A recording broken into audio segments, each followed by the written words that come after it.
Tripura এফিয়ার্স and block চ্যানেলের পক্ষ থেকে সবাইকে আবারও নমস্কার। আজকে আমরা একটা খুবই ইম্পর্টেন্ট টপিক নিয়ে আলোচনা করব। সেটা হলো টিপিএসসি কম্বাইন্ড মিসেলিনিয়াস পোস্টের যে এক্সাম হবে আমাদের ডিসেম্বর 18 তারিখ, সেটার প্রিপারেশনের জন্য। সেটা হলো এখন লোকাল সেলফ গভর্নমেন্ট বা কনস্টিটিউশনই বলুন, পলিটিক্যাল পার্টি বলুন, সেই সবগুলি মিলিয়ে একটা মক টেস্ট আমরা ক্রিয়েট করেছি, ঠিক আছে। তো এর আগেও আমি অনেকগুলি মক টেস্ট দিয়েছি কনস্টিটিউশনের, তো এটাও আপনি পার্ট 3 বলতে পারেন। কনস্টিটিউশনের মধ্যে লোকাল সেলফ গভর্নমেন্ট পার্টের মধ্যে পার্ট 3 হবে এটা, ঠিক আছে। তো ভিডিও স্টার্ট করার আগে বলে দিই, আমাদের চ্যানেল ত্রিপুরা এফিয়ার্স অ্যান্ড ব্লগ চ্যানেলকে আপনারা অবশ্যই সাবস্ক্রাইব করবেন, কারণ আমরা প্রতিনিয়ত ত্রিপুরা যা এক্সামই হবে সেটার উপর আমরা কিছু না কিছু হেল্প করি আপনাদের জন্য যেতটুকুই পারি। তাছাড়া যেটাই আসুক, জব নিউজ আসুক, যেটা বেকার যুবক যুবতীদের জন্য খুবই দরকার, সেটা যেতটুকু পারি আমরা হেল্প করে দিই।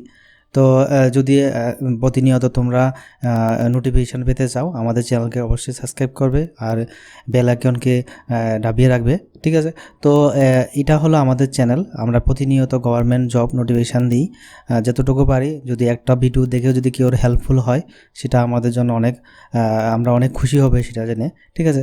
তো এবারও অনেকে জব পেয়েছে, ধর্মনগর যে কোর্ট রয়েছে, জাজ কোর্টে জব পেয়েছে আমাদের চ্যানেল থেকে পড়াশোনা করে। তো আশা করি এইভাবে অনেক কেউ না কেউ জব পাবেন, কেউ না হেল্প হবে। তো যদি আমাদের চ্যানেলকে ভালো লেগে থাকে অবশ্যই আমাদের চ্যানেলকে সাবস্ক্রাইব করবেন, লাইক করবেন, আর কোনো ইনকোয়ারি থাকলে কমেন্ট বক্সে নিশ্চয়ই বলবেন, ঠিক আছে। তো চলুন তাহলে আজকে আমাদের যে মক টেস্ট সেটা স্টার্ট করি। তো আজকে আমরা লোকাল সেলফ গভর্নমেন্ট নিয়ে আলোচনা করব, যেটা পলিটির মধ্যে বলুন বা কনস্টিটিউশনের মধ্যে সবগুলো মিক্সিং নিয়ে একটা মক টেস্ট তৈরি করছি আমরা, ঠিক আছে। তো চলুন তাহলে। তো আজকের প্রথম কোশ্চেন, যেটা টেস্টের পরীক্ষার জন্য টিপিএসসি কোম্পানির জন্য ইম্পর্টেন্ট, সেটা হলো new all India services can be initiated in India only if the following makes a recommendation. তো অল ইন্ডিয়া সার্ভিস সেটা ইনিশিয়েটিভ হয় ইন্ডিয়াতে কার রিকমেন্ডেশনে? প্রেসিডেন্ট, রাজ্যসভা, লোকসভা নাকি কাউন্সিল অফ মিনিস্টার? তো এটা আমরা সবাই জানি, সেটা হলো রাজ্যসভা, ঠিক আছে। অপশান নাম্বার বি হবে আমাদের সঠিক উত্তর। As per the constitution of India a new all India service can be institute with only on the initiative of Rajya Sabha, যেটা আর্টিকেল 312-তে বলা হয়েছে, ঠিক আছে। তো এটা আমাদের মনে রাখতে হবে। তো ডিটেলসটা দেখে নেবে, পিডিএফটা আমি দিয়ে দেবো আমাদের টেলিগ্রাম গ্রুপে, ঠিক আছে। তো নেক্সট যেটা, which among the following is not true about state legislative council in India? তো কোনটা সত্যি নয়? The council is a permanent house and 1/3 of the member retire in 2 years, নাকি member of local body elect 1/3 of the total number of members of the council legislative. If a state legislative council is to be created or abolished, a resolution to the effect is to be first passed by the state legislative by a 2/3 majority, নাকি none of the above? তো এটার main যে সঠিক উত্তর হবে সেটা হবে option number A, the council is a permanent house and 1/3 of the member retire is 2 years। তো এটা সত্যি নয়, ঠিক আছে। তো ইট ইজ নট ট্রু, এই বিষয়টা মেনলি সত্যি হলো যেটা the council is permanent house and 2/3 of the member retire in 2 years, ঠিক আছে। তো এটা আমাদের মনে রাখতে হবে, ঠিক আছে। 2/3 নট 1/3, এখানে 1/3 বলা হয়েছে, তো এটা সত্যি হবে না। তো আমরা সবসময় যে পার্মানেন্ট হাউস এবং 2/3 of the member retire in 2 years, তো এটা আমাদের মনে রাখতে হবে। এর জন্য এটা এখানে সঠিক উত্তর হবে, বাকিগুলি ঠিক আছে। নেক্সট যেটা 3 নম্বর question, freedom of press is implicit under which article of constitution, ঠিক আছে, which article of constitution of India? তো ফ্রিডম অফ প্রেস বলতে পারো বা ফ্রিডম অফ স্পিচ বলতে পারো, সেটা আমরা কোন আর্টিকেলে জানি? আর্টিকেল 19, ঠিক আছে। তো অপশান নাম্বার এ হবে সঠিক উত্তর। দেখো কি লেখা আছে, freedom of press flows from article 19 as freedom of speech and expression. However, freedom of press is not specifically mentioned in Constitution. It was debated in the Constituent Assembly, and Dr. Ambedkar, chairman of drafting committee, said that no special mention of the freedom of press was necessarily at all as the press and an individual or a citizen where the same as per their right of expression was concerned, ঠিক আছে। তো প্রেসটাকে mainly যে আমরা speech হিসাবে যেটার মধ্যে রাখি সেটার মধ্যে এটাকে রাখা হয়েছে। তো এটা আমাদের ডক্টর আম্বেদকর সেটাকে বলেছিলেন। তো অপশান নাম্বার এ হবে সঠিক উত্তর। নেক্সট যেটা, the upper house of Egypt parliament is known as, সেটাকে আমরা ইজিপ্টের যে পার্লামেন্ট রয়েছে সেখানে আপার হাউসকে আমরা কী হিসাবে জানি? তো এটা মনে রাখবেন, এটা সঠিক উত্তর হলো এ, শোরা কাউন্সিল। ঠিক আছে, শোরা কাউন্সিল হিসাবে আমরা এটাকে জানি। তো নেক্সট যেটা, who among the following had voiced for a demand for constituent assembly based on adult franchise. তো অ্যাডাল্ট ফ্র্যাঞ্চাইজের জন্য ভয়েস দিয়েছিলেন, ডিমান্ড করেছিলেন কনস্টিটিউয়েন্ট অ্যাসেম্বলিতে। তো এটা who among the following had voice, কী করেছিলেন, কে কামরাজ নাকি ডক্টর রাজেন্দ্র প্রসাদ নাকি সর্দার প্যাটেল নাকি শ্রী রাজা গোপালাচারী। তো কী হবে সঠিক উত্তর, শ্রী রাজা গোপালাচারী সেটা করেছেন। তো এটা সময় জানা দরকার। On 15 November 1939, on 15 November 1939 Shri Raja Gopalachari voice the demand for a constituent assembly based on adult franchise. ঠিক আছে, এটা নিয়ে উনি বলেছিলেন 1939 15 নভেম্বরে। তো এটা আমাদের মনে রাখতে হবে। Next, which act of British parliament took away the exclusive right of the company to trade in India. তো এটা কোনটা কী হবে সঠিক উত্তর, রেগুলেটিং অ্যাক্ট অফ 1773 নাকি পিটস ইন্ডিয়া অ্যাক্ট অফ 1784 নাকি চার্টার্ড অ্যাক্ট অফ 1813 নাকি চার্টার্ড অ্যাক্ট অফ 1833। তো মনে রাখবেন এটা সঠিক উত্তর হবে চার্টার্ড অ্যাক্ট 1813। ঠিক আছে, chartered act of 1813 abolish the East India company's monopoly over trade in India. তো এটা একটা very very important. It renewed company's charter of 20 years and Indian trade was thrown open to the all the British subject. তো এটা একটা very important, এটা আমাদের মনে রাখতে হবে। Next question, 7 number question, via which of the following acts Burma got separated from India. তো বর্মা যে আমাদের ইন্ডিয়া থেকে সেপারেট হয়েছে সেটা কোন অ্যাক্টসের মাধ্যমে ফলো করে, ইন্ডিয়ান কাউন্সিল অ্যাক্ট 1961 নাকি 1909 নাকি 1919 নাকি 1935। তো মনে রাখবেন সেটা সত্যি করে 1935 অ্যাক্ট, যেটার মাধ্যমে Burma got separated from India according to the provision of government of India act 1935। তো এটা একটা ভেরি ইম্পর্ট্যান্ট, আমাদের মনে রাখতে হবে। তো আরেকটা জিনিস, other provisions under the act included the যেটা Sindh from Bombay presidency, Bihar and Orissa were also separate. Same অ্যাক্টের মাধ্যমে আমাদের বিহার এবং উড়িষ্যা সেপারেট হয়েছে, আবার সিন্ধ সেটা যেটা বোম্বে প্রেসিডেন্সি থেকে আলাদা হয়েছে, তো এটার মাধ্যমে। তো এটা আমাদের মনে রাখতে হবে। নেক্সট যেটা, which of the following is not a correct feature of the parliamentary system of government in India. তো এটা কি presence of nominal and real executive নাকি মেজরিটি পার্টি রুল নাকি individual responsibility of member of executive to the legislature নাকি dissolution of the lower house. তো কোনটা correct feature নয় যেটা পার্লামেন্ট সিস্টেমে মধ্যে নেই। ঠিক আছে, তো এটা মনে রাখবেন কী হয়, এটা সঠিক উত্তর হবে যে অপশান নাম্বার সি, যেটা individual responsibility of member of executive to the legislature, সেটা ঠিক নয়। ঠিক আছে, the constitution has establish parliamentary system of government not only at the central level but also in the state level. তো এর জন্য এটা ইনকারেক্ট। ঠিক আছে, তো এখানে যেটা বলা হয়েছে যে member of executive the legislature. ঠিক আছে, তো এটা খালি লেজিসলেচার না, সেন্ট্রাল এবং স্টেট দুটোখানেই কাজ করবে। তো এর জন্য এটা একটা important statement. C is incorrect as the constitution mentions collective responsibility of the executive to the legislature. তো এটা একটা মনে রাখতে হবে আমাদের। Next, in which year Sikkim became a protectorate state of India. তো এটা অপশান নাম্বার সি, 1947। তো সিকিম প্রিন্সলি স্টেট ছিল, আমরা সবাই জানি, rule by Chogyals till 1947। When the British paramountcy lapsed in 1947, Sikkim became the protectorate of India. ঠিক আছে, তো এটা একটা ইম্পর্টেন্ট, আমাদের মনে রাখতে হবে। In contest with the right jurisdiction of supreme court and high court, which of the following is a correct statement. ঠিক আছে, তো এটা কোনটা আমাদের রাইট জুডিকশনের মধ্যে পড়ে, এই কন্টেস্টের জায়গায় লেখা আছে।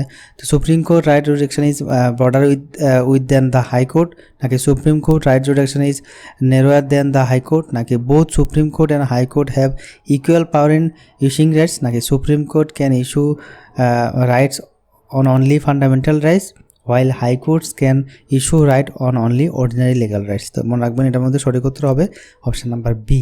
ঠিক আছে, এটা আমাদের মনে রাখতে হবে। তো এটা নোটটা দেখে নেবেন যে supreme court can issue write only for the enforcement of fundamental rights. তো এর জন্য এটা very very important. Which of the following right guarantee personal freedom. তো কোনটা আমাদের পার্সোনাল ফ্রিডমের জন্য দায়ী সেটা হলো, ঠিক আছে, হ্যাবিয়াস কর্পাস, যেটা option number C. Who is the guardian of the fundamental rights of the citizen of India? তো আমরা সবাই জানি সেটা হলো জুডিশিয়ারি হলো আমাদের গার্জিয়ান বলতে পারেন, guardian of the fundamental rights. তো অপশন নাম্বার বি হবে সঠিক উত্তর। তো জুডিশিয়ারির মধ্যে the constitution of India has assigned judiciary, that is the Supreme Court of India and the High Court the responsibility of the protection of the fundamental rights of the citizen. মানে supreme court, high court ওরাই main আমাদের guardian, which মানে protector হিসাবে থাকে। Which of the following describe the British system of government as prime ministerial government? K M Munshi নাকি Jennings নাকি Macintosh নাকি none of the above? সঠিক উত্তর মনে রাখবেন সি, ম্যাকিনটস, ঠিক আছে, এটা হলো সঠিক উত্তর, option number C. Next question, which of the following president has appeared for hearing before the Supreme Court of Election Dispute? তো মনে রাখবেন সেটা সঠিক উত্তর হবে বিবি গিরি, ঠিক আছে, বিবি গিরি হবে সঠিক উত্তর। তো এটা একটা ভেরি ভেরি ইম্পর্ট্যান্ট, আমাদের মনে রাখতে হবে। Next question, according to which article of the constitution the executive power of the union is vested in the president? তো এটা কোন আর্টিকেলে এটা বলা হয়েছে, যেটার মাধ্যমে এক্সিকিউটিভ পাওয়ার যেটা থাকে ইউনিয়নে সেটাকে ভেস্টেড করতে পারে প্রেসিডেন্টে, ঠিক আছে। তো এটা আর্টিকেল 53 নাকি আর্টিকেল 54 নাকি আর্টিকেল 55 নাকি আর্টিকেল 56 বলা হয়েছে? তো মনে রাখবেন এটা সঠিক উত্তর হবে আর্টিকেল 53। দেখো, according to the article of the Constitution of India, the executive power of the Union government is vested in the President and shall be exercised by him either directly or through offers subordinate to him, ঠিক আছে। তো এটা article এখানে 52 লেখা, এটা article 53 লিখবেন, ঠিক আছে, আর্টিকেল 53 হবে সঠিক উত্তর। তো নেক্সট যেটা, which of the following is not A required qualification for the post of vice president? তো কোনটা দরকার নেই ভাইস প্রেসিডেন্ট হতে গেলে, কোন কোয়ালিফিকেশনটা দরকার নেই? He should have completed 35 years of age, সেটা তো আমরা জানি দরকার।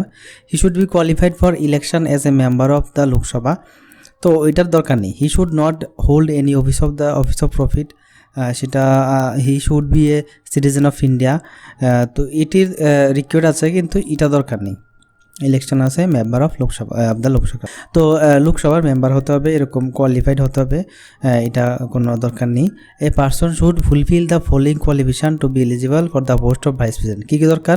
হি শুড বি সিটিজেন হতে হবে, 35 বছর বয়স হতে হবে, qualified for election as a member of রাজ্যসভার জন্য কোয়ালিফাই করতে হবে ইলেকশনে। হি should not hold any office, ঠিক আছে, কোনো একটা অফিসে হোল্ড করতে পারবে না যখন উনি ভাইস প্রেসিডেন্টের জন্য ইলেক্টেড হবে। Union government or any state government or any local authority or any other public অথরিটিতে তিনি হোল্ড করতে পারবেন না অফিস। তো এগুলি দরকার। নেক্সট যেটা, what is the tenure of member of Rajya Sabha? তো আমরা সবাই জানি এটা 6 ইয়ার থাকবে টেনিউর, এটা ভেরি ভেরি ইম্পর্টেন্ট, মনে রাখতে হবে যে রাজ্যসভার tenure 6 year. The tenure of member of council of state, that is Rajya Sabha, is 6 year. It is the upper house of the parliament and it is not subject to dissolution. 1/3 of the member retire every second year, ঠিক আছে, এটা আমরা একটু আগে কথা বলেছি। In how many categories are the parliamentary standing committee classified? তো কটা ক্যাটাগরিতে ক্লাসিফাইড করা হয়েছে পার্লামেন্টারি স্ট্যান্ডিং কমিটিকে, সেটা মনে রাখবেন, সেটা হলো টোটাল 6টা, ঠিক আছে। তো এটা একটা ভেরি ইম্পর্টেন্ট নোট, যেটা the parliamentary standing committee are classified on the basis of the nature of the function perform by them. তো এটা মনে রাখতে হবে কী কী জন্য presently they are classified in 6 category, কী কী? ফাইন্যান্সিয়াল কমিটি, ঠিক আছে, এটা মনে রাখতে হবে।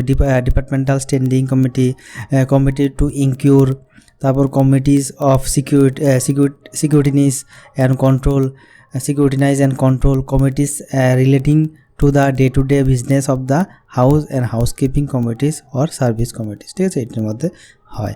What is the maximum age until which a supreme court জাজ ক্যান হোল্ড অফিস? তো কত বছর পর্যন্ত করতে পারবে? 65 ইয়ার পর্যন্ত উনি হোল্ড করতে পারবে জাজ হিসাবে সুপ্রিম কোর্টের। তো এটা অনেকবার পরীক্ষাতে আসে, এটা আমার মনে রাখতে হবে। তো জাজ of supreme court of India hold office until he retain at the age of 65 years, ঠিক আছে। তো এটা আমাদের মনে রাখতে হবে। The cases involving interpretation of the constitution by the supreme court come under which of the following? তো এটা মনে রাখবেন, সেটা কি অ্যাডভাইজারি জুডিকশনের মধ্যে পড়ে, নাকি অরিজিনাল জুডিকশনের মধ্যে, নাকি অ্যাপিলেট জুডিকশনারি, নাকি নান অফ দ্য অ্যাবিউস। তো এটা আমরা সবাই জানি, সেটা হলো অ্যাপিলেট জুডিকশনারি, যেটা supreme court of India enjoy a wide appellate jurisdiction which can be classified under 4 heads. একটা হলো যেটা আমরা আপিল বলি, appeals in constitution matters, appeals in civil matters, appeals in criminal matters, আর হলো স্পেশাল লিভ। তো এগুলি হবে 4টা যে জুডিকশন অ্যাপিলেট জুডিকশনের মধ্যে পড়ে। তো নেক্সট যেটা, in which year was the Anandpur Sahib যে রেজুলেশন অ্যাডপ্টেড বাই আকালি দল, ঠিক আছে, অকালি দল দ্বারা করা হয়েছে। তো এটা মনে রাখবেন, সেটা হলো 1973, option number D. Next question, এটা দেখে নেবেন রেজুলেশনটা, who is the chairman of standing committee of the inter state council. তো এটা ভেরি ভেরি ইম্পর্টেন্ট, এটা পরীক্ষাতে আসে, অনেকে আমরা ভুল দিই এটা। তো এটা কোশ্চেনটা, হু is the chairman of standing committee in the inter state council, prime minister, নাকি ফাইন্যান্স মিনিস্টার, নাকি হোম মিনিস্টার, নাকি পার্লামেন্টারি অ্যাফেয়ার্স। তো এটা ভেরি ভেরি ইম্পর্টেন্ট, এটা হবে সবসময় আমরা মনে রাখতে হবে ইউনিয়ন হোম মিনিস্টার, ঠিক আছে, প্রাইম মিনিস্টার লিখলে হবে না এটা। তো এটা আমাদের মনে রাখতে হবে। তো union home minister is the chairman of the council. তারপরে হু ক্যান, আরটা আছে নীতি আয়োগ। নীতি আয়োগের আমরা সবসময় জানি যে মেইন হেড থাকে, সেটা প্রাইম মিনিস্টার থাকে। Who can Reebok national emergency, president, prime minister, council of minister, নাকি নাম অফ দ্য। এটা আমরা সবাই প্রেসিডেন্টই ন্যাশনাল ইমার্জেন্সি রিবুক করতে পারবে, যেটা ভেরি ভেরি ইম্পর্টেন্ট, আমাদের মনে রাখতে হবে। নেক্সট যেটা, president rule can be imposed under which article of the constitution of India, article 356, 357, 358, নাকি 359। তো এটা মনে রাখতে হবে, সেটা হলো আর্টিকেল 356, ঠিক আছে, এটা ভেরি ভেরি ইম্পর্টেন্ট, আমাদের মনে রাখতে হবে। President rule can be proclaimed under article 356, এটা আমাদের ভেরি ভেরি ইম্পর্টেন্ট কোশ্চেন। তো কী কী ইমার্জেন্সির মধ্যে করতে পারবে, it is also known as state emergency or constitutional emergency. Under this is the centre takes over the government of a state. তো এটা একটা very important. A proclamation declaring financial emergency must be approved in how much time, কত দিনের পর্যন্ত রাখতে পারবে, 2 month, ঠিক আছে, এটা মনে রাখতে হবে, মানে অপশন নাম্বার সি। তো who wrote the book the spirit of laws, very very important, কনস্টিটিউশনে কোনো যদি বুক থাকে এটা, সেটা আমরা পরীক্ষার জন্য ইম্পর্টেন্ট। তো এটা সঠিক উত্তর কী হবে, সেটা মনে রাখবেন, সেটা হলো মন্টেস্কুই, ঠিক আছে, মন্টেস্কুই হলো এটার যে বুকটার writer. From which of the area of special knowledge the government nominates 1/6 of the member of the state legislative council.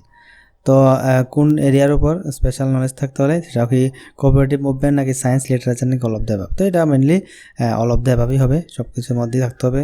Which article of the Indian constitution has states that the council of minister shall be collectively responsible to the legislative assembly of the state. তো এটা কি কোন আর্টিকেলের মধ্যে বলা হয়েছে, সেটা হলো article 164, option number D আমাদের মনে রাখতে হবে। Who is authorized to remove a minister of state from office. তো এটাকে প্রেসিডেন্ট, পার্লামেন্ট, গভর্নর, নাকি governor of the advice of the chief minister. তো who is the authorized to remove, কার authorize থাকে টু রিমুভ করার মিনিস্টারের, মানে state মিনিস্টারের ফ্রম দ্য অফিস থেকে, ঠিক আছে, অফিস থেকে মিনিস্টারদের রিমুভ করার অথরাইজড কার রয়েছে, সেটা হলো governor on the advice of the chief minister, ঠিক আছে। তো এটা অপশন নাম্বার ডি, গভর্নর করতে পারবে, কিন্তু চিফ মিনিস্টারের অ্যাডভাইস থাকতে হবে, তখনই কোনো মিনিস্টারকে রিমুভ করতে পারবে, ঠিক আছে, অফিস থেকে। তো এটা একটা very important.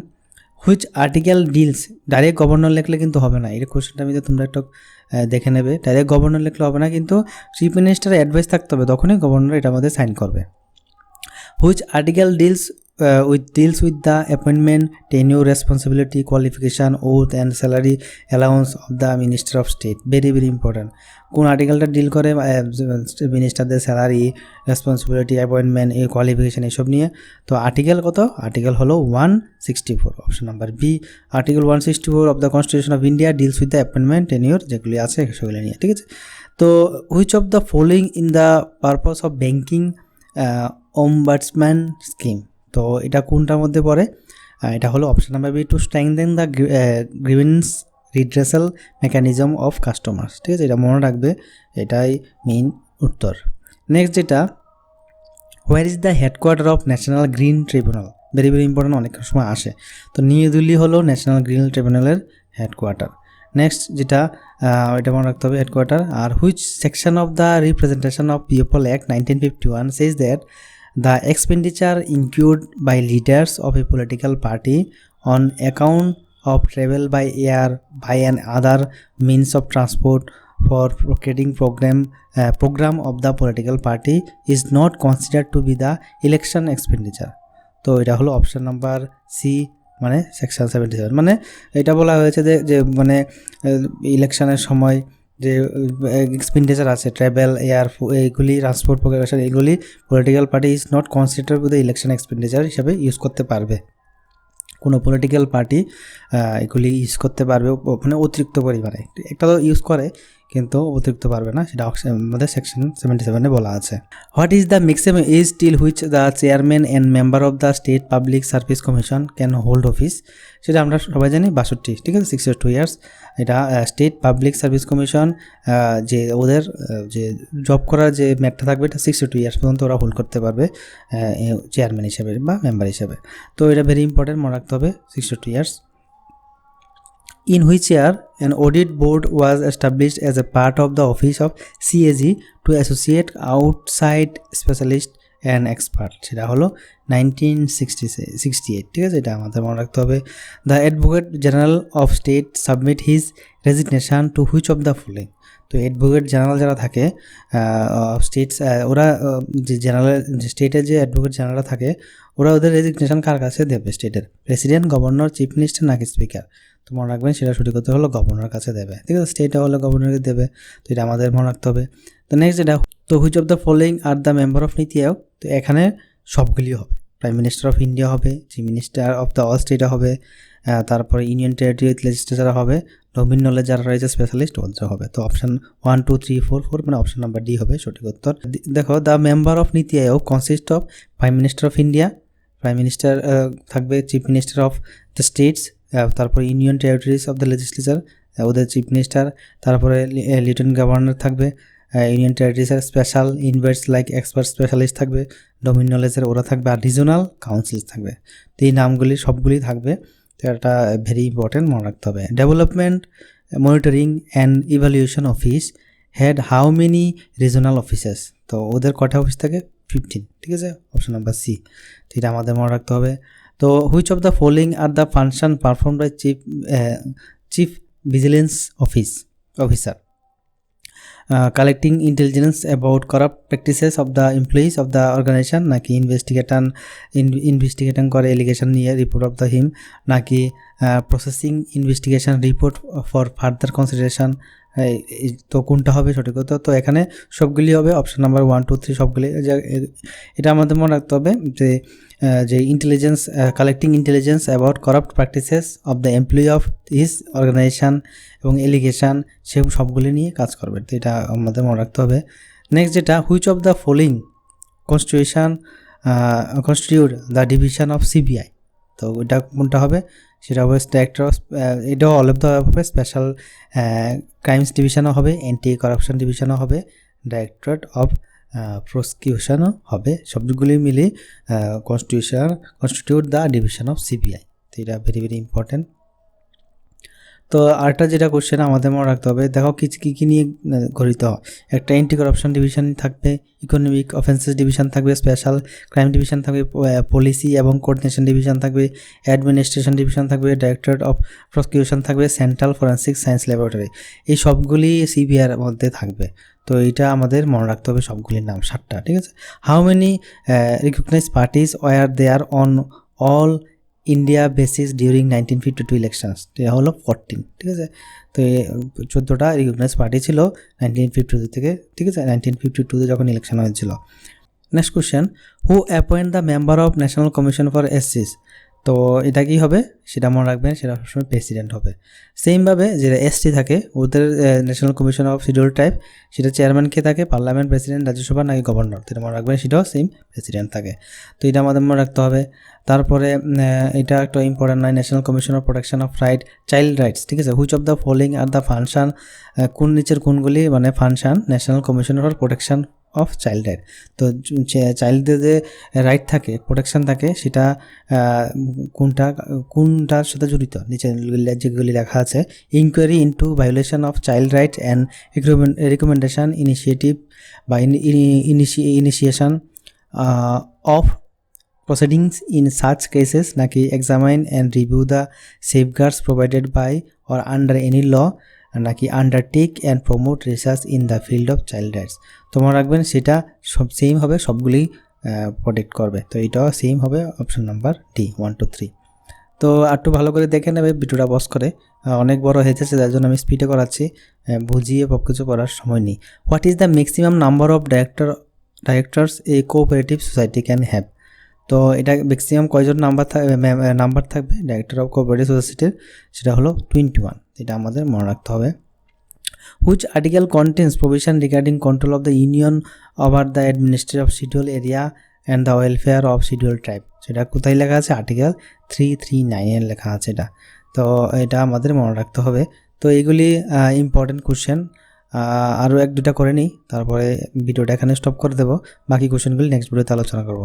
The provision on creche facility come under which section of maternity benefit act 2017। ঠিক আছে, তো এটা মনে রাখবেন। সেকশন সি যেটা সেকশন 11A এটার মধ্যে পড়ে। তো যেটা pre conception and pre natal diagnostic technique, তো এগুলি একটু টাফ কোশ্চেন, এটিকে আসবে না পরীক্ষাতে, তো এর জন্য এটিকে আমি সিভ করছি। তো বাকি কোশ্চেনগুলি এত বেশি ইম্পর্টেন্ট নয় আমাদের পরীক্ষার জন্য। এটাই ইম্পর্টেন্ট আছে, the provision of child marriage act was passed in which ইয়ার, সেটা হলো 2006। ঠিক আছে, তো এতটুকুই থাকবে আজকে। বাকি কোশ্চেনগুলি নেক্সট ভিডিওতে আলোচনা করবো, যেগুলি ইম্পর্টেন্ট। আশা করি আজকের কোশ্চেনগুলি তোমাদের ভালো লেগেছে। একটু টাফ কিন্তু ইম্পর্টেন্ট। ঠিক আছে, তো ইজি তো আমরা অনেক করেছি, কনস্টিটিউশনে অনেক কোশ্চেন ইজি করেছি, তো এটি একটু টাফ করেছি যাতে তোমরা এইরকম কোশ্চেন আসলো যাতে পরীক্ষাতে অ্যান্সার করতে পারো। তো এই বলে আজকে ভিডিও কেন সবটুকু হচ্ছে। তোমাদের যদি কোনো নোট লাগে ডেসক্রিপশনে লিঙ্ক দেওয়া আছে প্রিলিমস এবং মেন্সের, ওইখানে ডাউনলোড করে পড়তে পারবে। এই বলে আজকে ভিডিও কেন সবটুকু হচ্ছে। সবাই ভালো থাকুন, নমস্কার।